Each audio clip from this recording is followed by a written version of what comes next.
Good evening. Thanks for joining us. I'm Samantha Cavalli. Two people could be facing charges after allegedly pushing a 13-year-old boy off a pier in Marinette, where he drowned and later died from his injuries. Jacob Bowerman, the 13-year-old, passed away on Saturday after being placed on life support at the hospital. His family says he had no brain activity. In a First Alert update, Taylor Zebel in Marinette today and has more on the incident.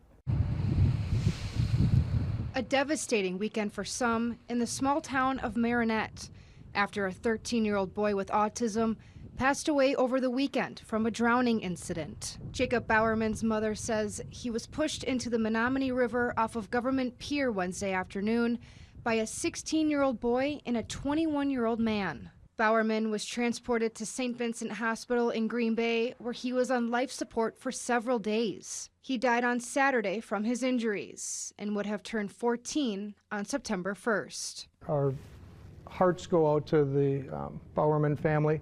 Anytime a community, loses a child, it's a difficult situation for everyone, folks in the school as well as in the community.